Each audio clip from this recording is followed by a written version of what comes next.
You probably won't survive learning what really happened on that moonless December night in 1968, when America's most terrifying serial killer was born on a desolate road outside Vallejo, California. The truth about the Zodiac case isn't just that he was never caught.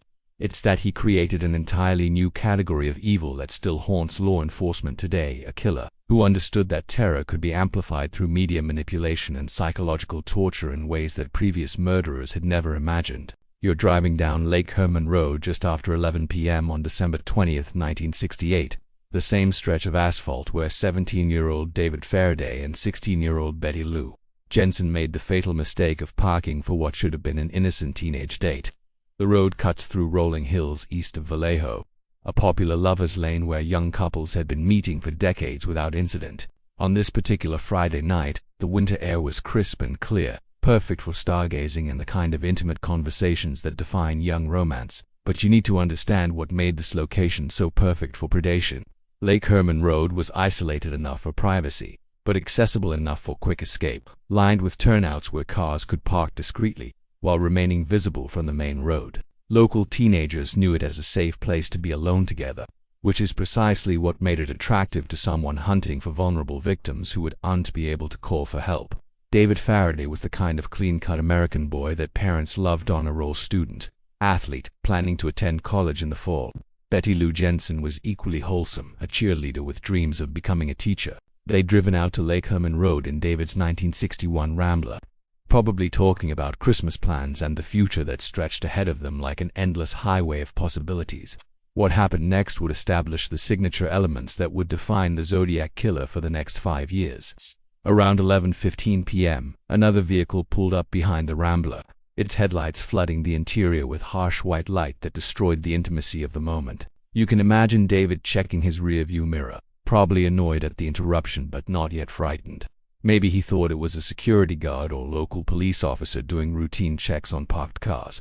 The killer approached the Rambler with methodical precision that suggested this wasn't his first time stalking couples, though it would be his first documented murder. He forced David and Betty Lou out of their car, marching them away from the vehicle toward a gate leading into a nearby ranch. This detail is crucial because it reveals the killer's psychological profile. He was uncontent with simple murder, but needed to exert complete control over his victims, to transform them from people into objects of his will. David was shot in the head at point-blank range with a .22 caliber weapon, dying instantly. Betty Lou tried to run, making it nearly 30 feet before the killer caught up with her, firing 5 shots into her back as she fled. The brutality was shocking not just for its violence, but for its calculated coldness. This was a crime of passion or robbery gone wrong, but deliberate execution carried out by someone who derived satisfaction from the process of killing. Here's the quirky detail that reveals how different this killer was from typical murderers. He left no evidence of sexual assault, robbery, or personal vendetta against his victims. David and Betty Lou were complete strangers to their killer, chosen simply because they represented the kind of innocent young love that he felt compelled to destroy.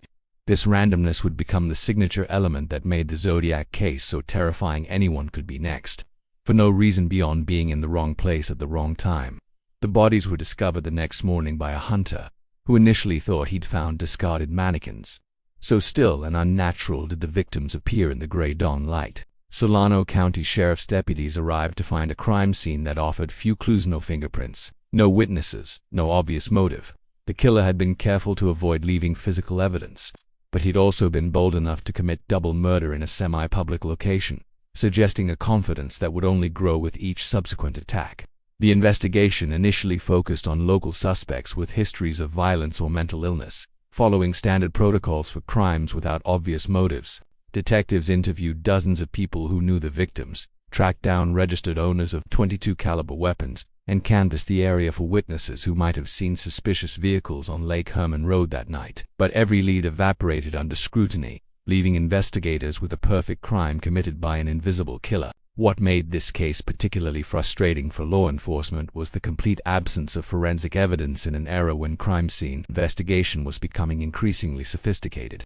The late 1960s marked a transition period in police work, when departments were beginning to understand the importance of preserving evidence for laboratory analysis. But many techniques that seem routine today, DNA testing, advanced ballistics comparison, psychological profiling, were still years away from practical application. you start to see the pattern that would define the entire Zodiac investigation.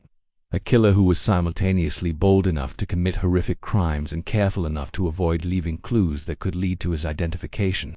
This combination of audacity and methodical planning suggested someone with extensive knowledge of police procedures, possibly gained through military or law enforcement experience. The Faraday Ensign murders established the template for future Zodiac attacks in several crucial ways. The killer targeted young couples in isolated locations, used a small-caliber firearm to maintain control while minimizing noise, and demonstrated a complete lack of conventional motive that made him nearly impossible to profile using traditional investigative methods. Most importantly, he showed no signs of panic or remorse, indicating a level of psychological detachment that suggested this was only the beginning of a much longer campaign of terror. Historians still debate whether the Lake Herman Road murders were truly the Zodiac Killer's first attacks or merely his first documented crimes, but the evidence suggests that December 20, 1968 marked the birth of America's most methodical and media-savvy serial killer. The precision of the attack, the careful selection of location and victims, and the complete absence of physical evidence all point to someone who had spent considerable time planning not just this specific crime but an entire career of murder. The winter of 1968-69 passed quietly in Vallejo, with residents gradually forgetting about the teenage couple who'd been killed on Lake Herman Road. The case remained open but inactive, filed away with hundreds of other unsolved murders that police departments accumulate over the years. Local newspapers ran anniversary stories marking the 6-month point, but public interest had moved on to other tragedies and concerns. But the killer hadn't forgotten. If anything, he'd spent those months savoring his success and planning his next move.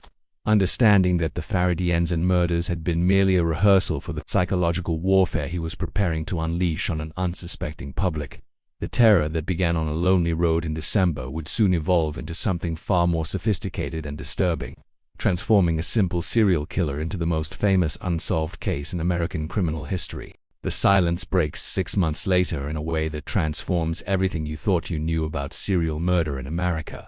You're standing in the parking lot of Blue Rock Springs Park on July 4, 1969, watching as Darlene Ferrin and Michael Mageau experience what should have been a peaceful Independence Day evening, but instead becomes the moment when the Zodiac Killer reveals his true genius for psychological terror that extends far beyond simple murder. Darlene Ferrin was 22 years old, married with a young daughter, working as a waitress at Terry's restaurant in Vallejo. She'd driven to Blue Rock Springs Park with 19-year-old Michael Mageau around midnight, seeking a quiet place to talk and enjoy the warm summer night. The park was another popular spot for young couples, located near the Vallejo city limits with scenic views of the bay and enough privacy for intimate conversation. You need to understand that Blue Rock Springs represented a crucial escalation in the killer's methodology. Unlike the isolated Lake Herman Road, this location was within city limits, closer to help if victims managed to scream or escape.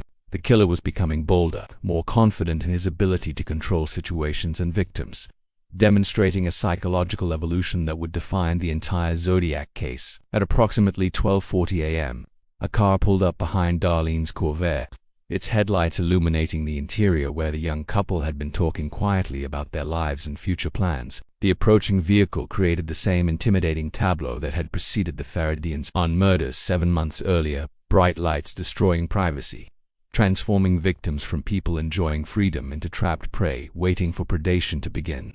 The killer approached the Corvair with the same methodical precision he'd demonstrated at Lake Herman Road, but this time he'd refined his technique based on lessons learned from his first attack. Instead of forcing victims from their vehicle, he simply opened fire through the passenger side window, shooting both Darlene and Michael multiple times with a 9mm pistol before walking calmly back to his car and driving away into the night. But here's where the case takes its most significant turn. Michael Mageau survived.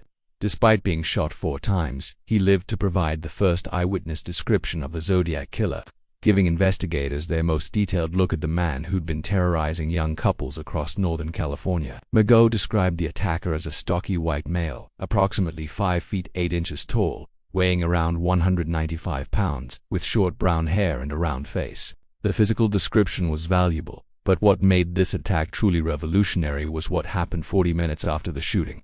At 1:20 a.m., the Vallejo Police Department received a phone call from someone claiming responsibility for the Blue Rock Springs attack and connecting it to the unsolved Faraday Ensign murders from December. The caller spoke in a calm, deliberate voice, providing details about both crimes that only the killer could have known. You're listening to that phone call, and what strikes you most isn't just the content, but the tone, clinical, almost bored, as if discussing the weather rather than describing brutal murders of innocent people. The caller doesn't express remorse, anger, or even excitement about his crimes. Instead, he sounds like someone filing a routine report, transforming murder into bureaucratic procedure that reveals a level of psychological detachment that chills investigators to their bones. Here's the quirky detail that shows how the killer was already thinking beyond simple murder towards something more sophisticated. He specifically mentioned that he was calling from a payphone, demonstrating awareness of police tracing capabilities and showing that his crimes were part of a larger plan that included media, manipulation, and psychological warfare against both victims and investigators. The phone call established several crucial elements that would define the Zodiac case for the next decade. First, the killer wanted credit for his crimes, needing public recognition of his work in ways that distinguished him from typical serial murderers who prefer anonymity. Second, he understood that media attention could amplify the terror he created, turning isolated murders into community-wide panic that served his psychological needs. Third, he was intelligent enough to avoid detection while maintaining communication with authorities, suggesting sophisticated planning and possibly professional training in security procedures. Within days of the Blue Rock Springs attack, 3 major Bay Area newspapers, the San Francisco Chronicle, San Francisco Examiner, and Vallejo Times-Herald, received identical handwritten letters from someone claiming responsibility for both the Lake Herman Road and Blue Rock Springs murders. The letters contained specific details about both crimes that hadn't been released to the public, convincing investigators that they were genuinely communicating with the killer. But these weren't ordinary confession letters. Each contained a segment of an encrypted cipher that the writer claimed contained his true identity, challenging newspapers to publish the codes and daring the public to solve them. The killer had transformed murder into an intellectual game, offering his name as a prize for anyone clever enough to decode his cryptographic puzzle. The cipher publication marked the birth of the Zodiac Killer as a media phenomenon rather than simply a serial murderer. The encrypted letters generated enormous public interest, turning ordinary citizens into amateur codebreakers and transforming the investigation into a community obsession that extended far beyond normal crime reporting. The killer had successfully weaponized media attention, using newspapers to spread terror more efficiently than he could through murder alone. Historians still debate whether the decision to publish the Zodiac letters encouraged further violence by giving the killer the attention he craved. But editors felt they had no choice given the public safety implications of the threats contained in the messages. The killer had promised to murder more people if his letters weren't published, creating an impossible situation where cooperating with his demands might prevent immediate deaths while potentially encouraging long-term violence. The cipher itself revealed crucial information about the killer's psychology and capabilities. The code was sophisticated enough to resist casual decryption attempts, but simple enough that professional cryptographers could eventually solve it, suggesting someone with formal training in codes and ciphers, but not advanced mathematical expertise. This profile pointed toward military or intelligence community backgrounds, where encryption training was routine but not necessarily at the highest levels. Within a week of publication, a schoolteacher couple named Donald and Betty Harden successfully decoded the first Zodiac cipher, revealing a message that chilled investigators and established the killer's grandiose self-image. The decoded text claimed that murdering people gave the killer pleasure, because his victims would serve as slaves in the afterlife, revealing religious or philosophical delusions that elevated random murder into cosmic significance. The decoded message also contained the killer's first use of his signature symbol, a circle with a cross through it that would become synonymous with the case and provide a visual brand for his crimes that was instantly recognizable to media and public. The symbol choice demonstrated sophisticated understanding of marketing and psychology, creating a logo that was both simple enough to remember and ominous enough to generate fear. You realize that the Blue Rock Springs attack and subsequent letters represent the moment when serial murder evolved into psychological warfare conducted through mass media. The Zodiac Killer had discovered that he could amplify his terror far beyond the immediate victims by engaging with newspapers, police, and the public through cryptographic challenges that turned his crimes into intellectual puzzles that everyone could attempt to solve. The investigation expanded dramatically following the letters, with FBI cryptanalysts joining local police in analyzing the ciphers, while hundreds of amateur codebreakers submitted potential solutions. The case had become a national obsession, generating more tips and theories than investigators could possibly follow up on, creating a paradoxical situation where excessive public interest actually hindered rather than helped the investigation. What emerged from the Blue Rock Springs attack was the understanding that investigators weren't just hunting a serial killer, but confronting an entirely new category of criminal who understood how to manipulate media, law enforcement, and public psychology to achieve goals that extended far beyond simple murder. The Zodiac Killer had transformed killing from private violence into public performance, establishing a template that would influence criminal behavior and media coverage for decades to come. Yuri, standing at the intersection of Washington and Cherry Streets in San Francisco on the night of October 11, 1969, about to witness the Zodiac Killer's most brazen attack, one that will provide investigators with their best evidence while simultaneously demonstrating the killer's evolution from anonymous murderer into a calculating predator who hunts in broad daylight with shocking audacity that defies every assumption about serial killer behavior. The victim this time isn't a young couple parked in a lover's lane, but a 29-year-old cab driver named Paul Lee Stein, a graduate student at San Francisco State University, who was driving taxi to pay for his education in English literature. Stein had picked up his final fare of the evening around 9:30 p.m., a clean-cut passenger who requested transportation from the theater district to a residential neighborhood in Presidio Heights, one of the city's most affluent areas where violent crime was virtually unknown. What you need to understand about this attack is how it represents a complete departure from the Zodiac's previous methodology. Instead of targeting couples in isolated locations, he's chosen a busy urban setting where witnesses are inevitable and escape routes are limited. Instead of using firearms to maintain distance from his victim, he's planned an intimate murder that requires physical contact and precise timing. The evolution suggests someone growing more confident in his abilities while becoming increasingly addicted to the thrill of risk-taking. The cab ride proceeded normally until Stein turned onto Cherry Street, at which point the passenger directed him to pull over near the intersection with Washington Street. What happened next unfolded with such speed and precision that witnesses initially didn't recognize they were watching a murder. The passenger shot Stein once in the head with a 9mm pistol, then methodically robbed him of his wallet and car keys before doing something that revealed the true sophistication of his planning. Instead of immediately fleeing the scene, the killer spent several minutes calmly tearing away a section of Stein's blood-stained shirt, creating a trophy that would serve multiple purposes in his ongoing psychological warfare campaign.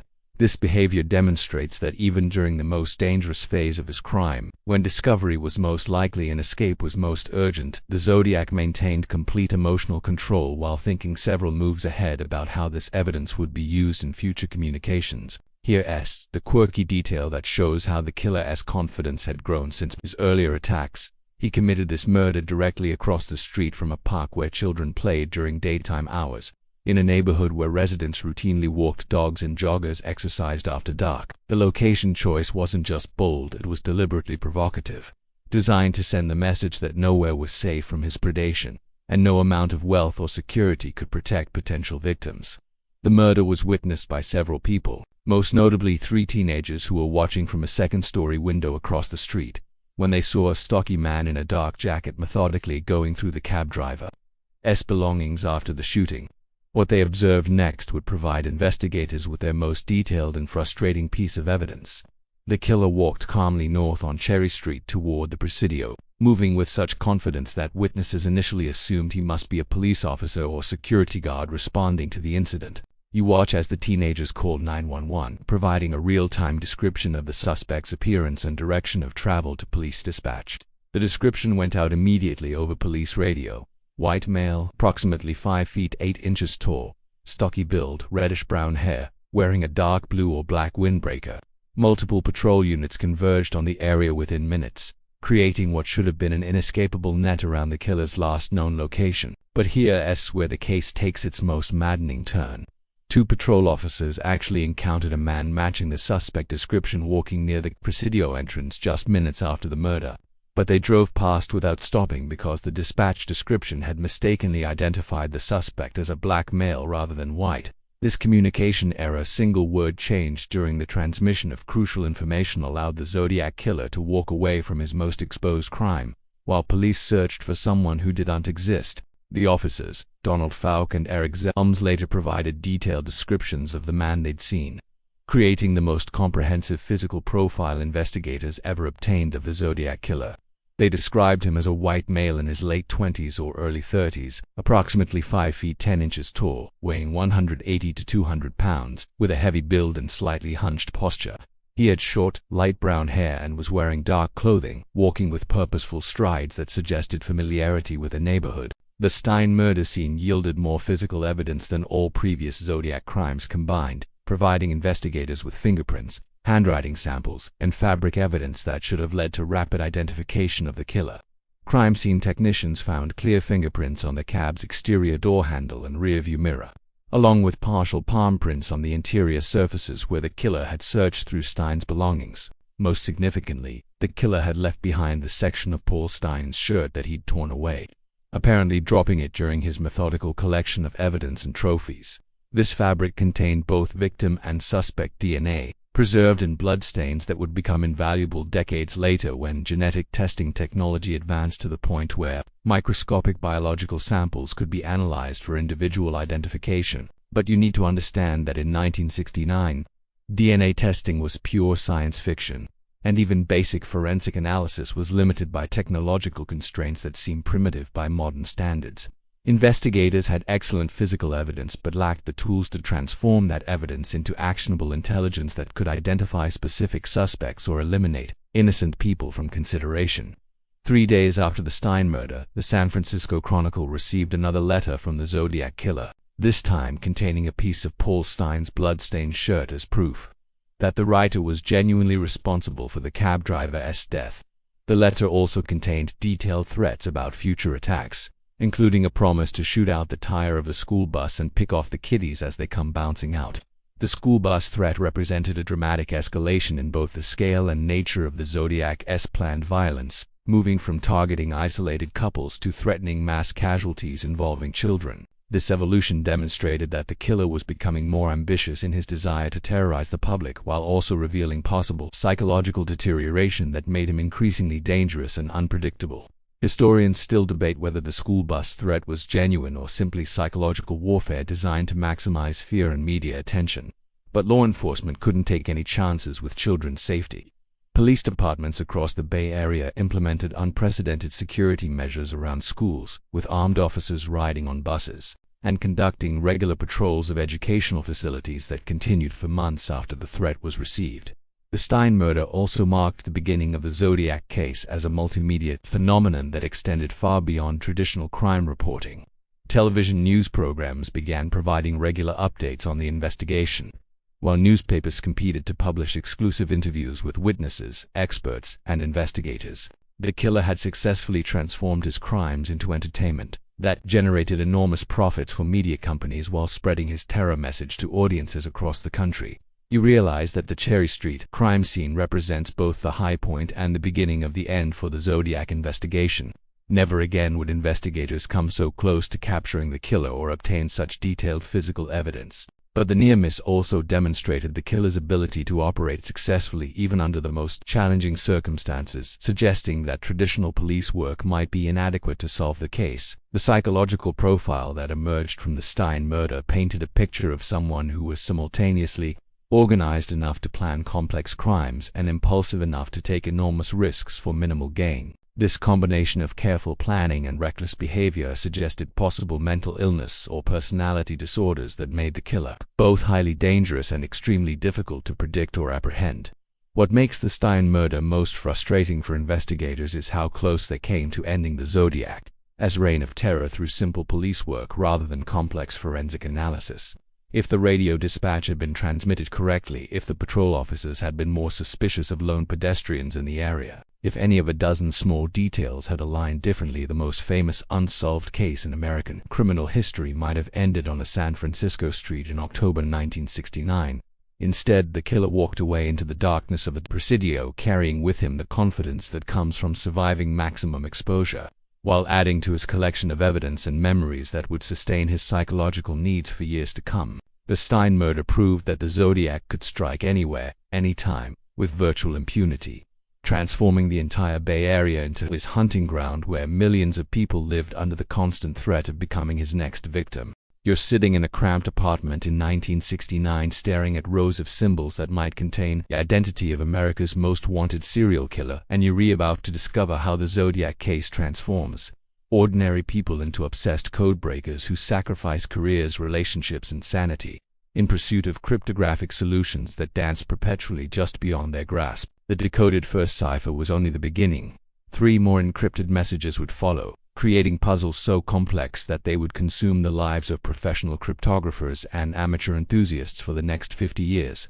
The second Zodiac cipher arrived at the San Francisco Chronicle on November 8, 1969, just weeks after the Paul Stine murder, containing 340 characters, arranged in a grid that looked deceptively simple, but would prove to be one of the most challenging cryptographic puzzles in modern history. Unlike the first cipher, which yielded its secrets to a school teacher couple within days, this message resisted every attempt at solution, despite the efforts of FBI cryptanalysts, NSA codebreakers, and thousands of amateur enthusiasts who believed they could succeed where professionals had failed. You need to understand what made the 340-character cipher so maddening for people attempting to solve it. The message appeared to follow similar patterns as the first cipher, using a combination of letters, numbers, and symbols that suggested a simple substitution code, where each symbol represented a specific letter of the alphabet. But every traditional code-breaking technique failed to produce coherent results, leading some experts to theorize that the cipher contained deliberate errors, multiple encoding methods, or even meaningless symbols designed to frustrate anyone attempting decryption. Donald and Betty Harden, the California teachers who had solved the first Zodiac cipher, spent months working on the second message without success. Their initial triumph had made them minor celebrities in the true crime community, with reporters calling regularly for updates on their progress and amateur codebreakers sending them potential solutions to evaluate.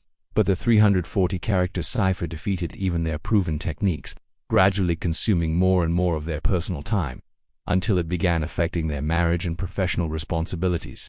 The cipher's resistance to solution created a cottage industry of Zodiac theorists and codebreakers who formed informal networks to share techniques, compare results, and support each other through the frustration of repeated failure. These groups met in libraries, corresponded through newsletters, and eventually migrated to early internet forums where the collaborative nature of codebreaking could flourish without geographic limitations. The Zodiac cipher community became one of the first examples of crowdsourced investigation, decades before the concept had a name. Here is the quirky detail that reveals how deeply the unsolved ciphers affected people's lives. A retired IBM engineer named Glenn Reinhardt spent over 30 years trying to decode the 340-character cipher, filling multiple filing cabinets with handwritten calculations and computer printouts that documented thousands of failed attempts. His garage became a shrine to cryptographic obsession, with walls covered by cipher grids, frequency analysis charts, and photographs of suspected solutions that never quite worked when subjected to rigorous testing. Professional cryptographers initially approached the Zodiac ciphers with confidence, assuming that sophisticated computer analysis would quickly reveal patterns that human codebreakers had missed. The FBI's Cryptanalysis and Racketeering Records Unit devoted significant resources to the case, running the messages through advanced statistical analysis programs that could identify even subtle patterns in symbol usage and placement. But every technique that worked on historical ciphers failed to unlock the Zodiac's secrets, leading some experts to question whether the messages actually contained meaningful information. The National Security Agency, America's premier codebreaking institution, also examined the Zodiac ciphers as training exercises for their cryptanalysts. The unsolved messages became legendary within the intelligence community as examples of civilian encryption that had defeated the world's most sophisticated code-breaking capabilities, creating a sense of professional challenge that attracted some of the NSA's best mathematical minds to work on the puzzles during their personal time. You watch as the cipher obsession spreads beyond traditional codebreakers to include psychologists, linguists, and computer scientists who believe their specialized knowledge might reveal clues that pure mathematical analysis had missed. Behavioral analysts study the cipher construction methods for insights into the killer's personality and educational background. Language experts examine the decoded portions for regional dialects, speech patterns, or vocabulary choices that might narrow down geographic origins. Computer programmers develop increasingly sophisticated algorithms designed to test millions of potential solutions automatically. The third Zodiac cipher arrived in June 1970, containing only 13 characters but proving equally resistant to solution despite its apparent simplicity. This message was accompanied by a map of the San Francisco Bay Area with a mysterious symbol marked at a specific location, creating a second puzzle that seemed to promise the location of a bomb or future attack. The brevity of the cipher suggested it might be easier to solve than the longer messages, but its resistance to traditional frequency analysis indicated that the killer was becoming more sophisticated in his cryptographic techniques. Historians still debate whether the Zodiac Killer actually possessed advanced knowledge of cryptography, or simply stumbled upon encoding methods that happened to be particularly resistant to standard analysis, but the evidence suggests someone with formal training in codes and ciphers. The construction of the messages shows familiarity with professional encryption principles, including techniques for disguising letter frequencies and creating false patterns that mislead codebreakers into pursuing incorrect solutions. The psychological impact of the unsolved ciphers extended far beyond the individuals attempting to decode them, creating a sense of intellectual defeat that affected law enforcement as confidence in solving the case through traditional investigative methods.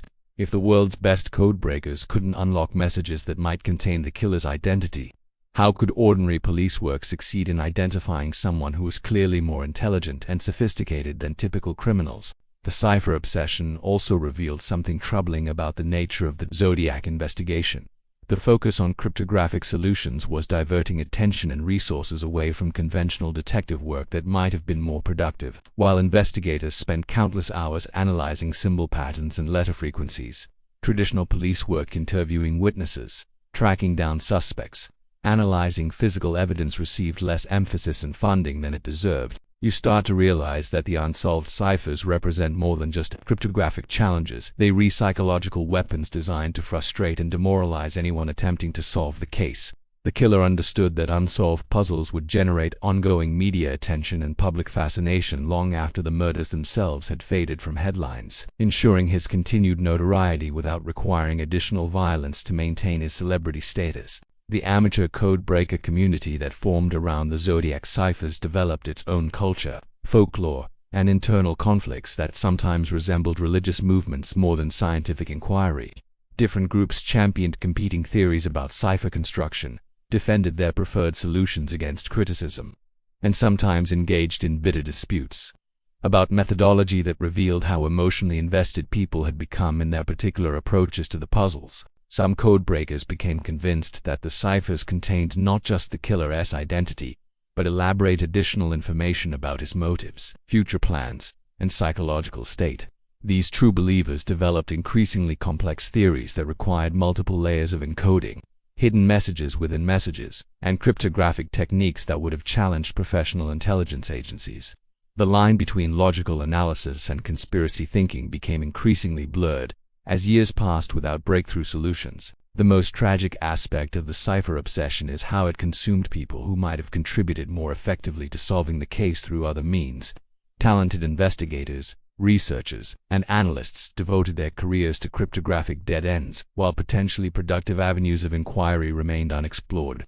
The Zodiac Killer had successfully weaponized intellectual curiosity, transforming it from a tool for solving crimes into a distraction that actually hindered the investigation. By the 1980s, the unsolved Zodiac ciphers had achieved a kind of legendary status within the cryptographic community, attracting new generations of codebreakers who were drawn by the combination of intellectual challenge and potential fame that would come with finally solving America's most famous encrypted messages.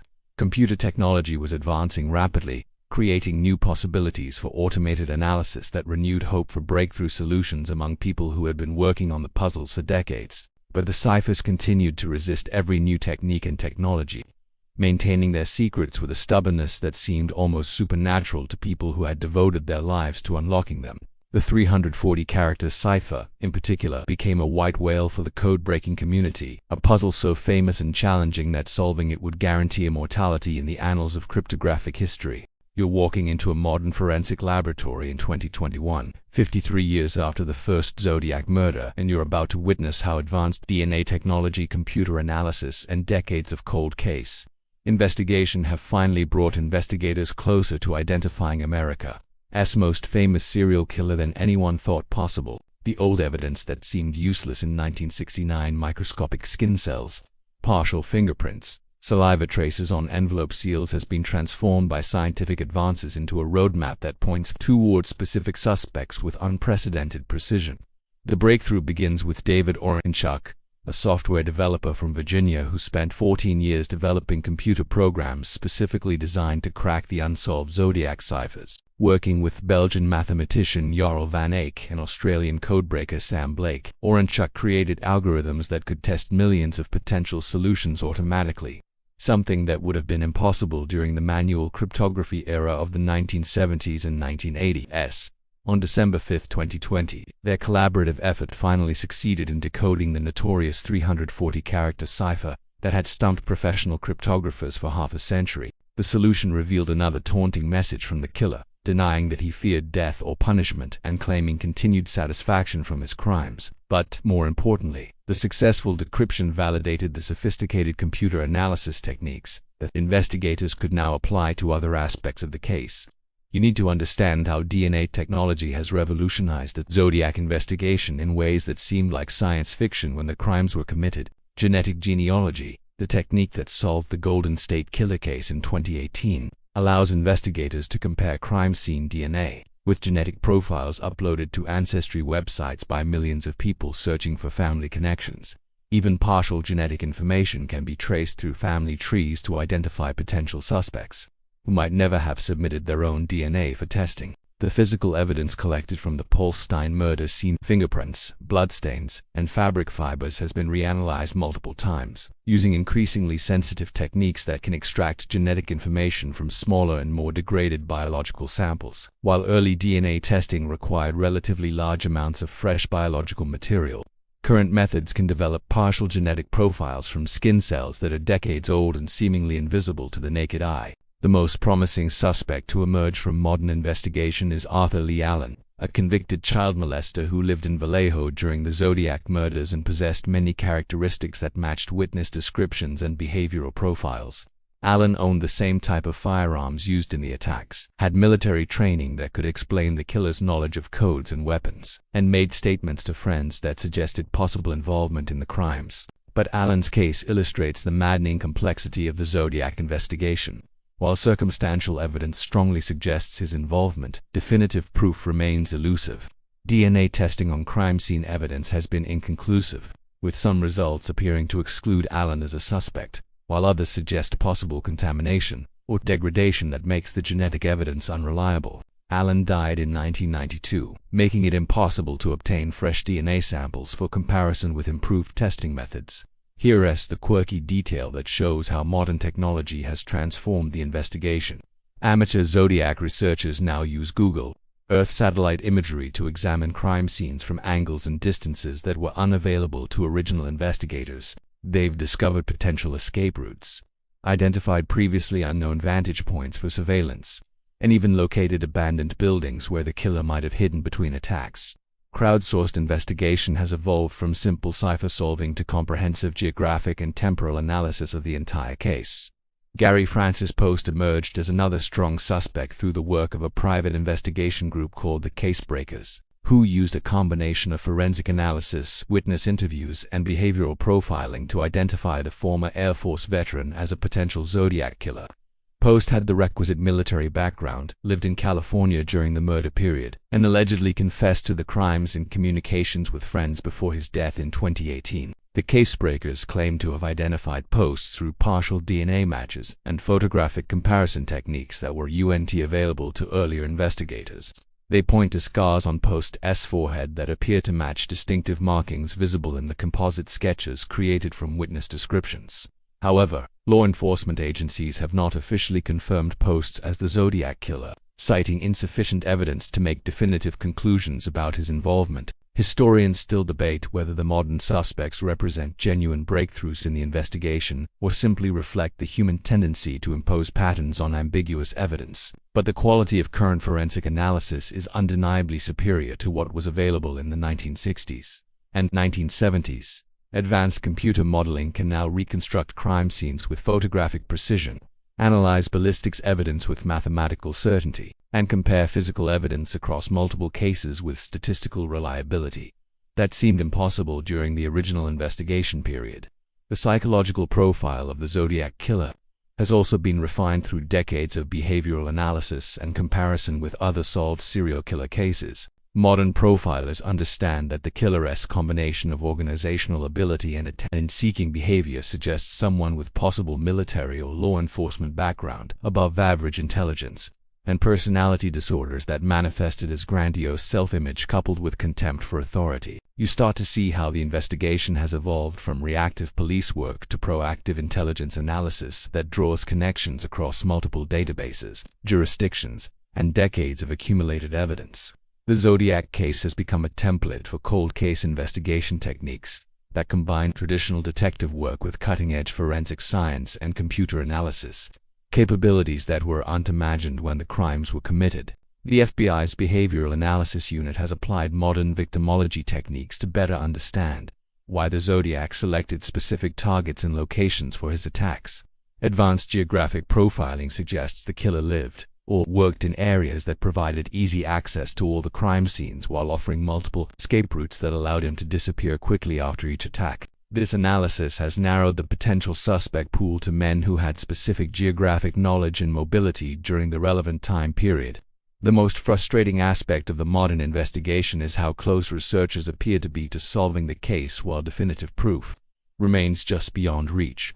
Multiple suspects have been identified who match various aspects of the evidence and behavioral profile, but none can be definitively linked to the crimes through the kind of physical evidence that would satisfy courtroom standards for conviction. Advanced computer analysis has also revealed disturbing patterns in the Zodiac's behavior that suggest the documented attacks might represent only a fraction of his actual criminal activity. Statistical modeling indicates that serial killers with the Zodiac's psychological profile and operational sophistication typically commit far more crimes than they claim credit for, suggesting that additional murders might have been perpetrated by the same individual without being connected to the famous case. The emergence of genetic genealogy as an investigative tool has created new hope for solving the Zodiac case, but it also raises ethical questions about privacy and genetic surveillance that weren't relevant when the investigation began. The same techniques that might identify the killer could also expose family members to unwanted scrutiny and potentially implicate innocent relatives in criminal investigations based solely on shared genetic markers. Current investigators working on the Zodiac case represent a fascinating mixture of traditional law enforcement, amateur enthusiasts, private researchers, and academic specialists who collaborate through internet forums and social media platforms that allow unprecedented information sharing and analysis coordination. The case has become a proving ground for new investigative techniques that combine crowdsourced research with professional forensic analysis in ways that are revolutionizing cold case investigation. The psychological impact of potentially solving the Zodiac case extends far beyond simple closure for victim families and law enforcement agencies. The case has achieved such cultural significance that identifying the killer would represent a triumph of scientific methodology over criminal intelligence, demonstrating that even the most sophisticated predators cannot escape the reach of advancing technology and persistent investigation. Whether the Zodiac Killer will ultimately be identified through DNA analysis, genetic genealogy, or some combination of traditional detective work and modern forensic science remains uncertain. But the investigation has already proven that cold cases are never truly cold. They're simply waiting for the right combination of evidence, technology, and investigative insight to reveal their secrets to a new generation of truth seekers.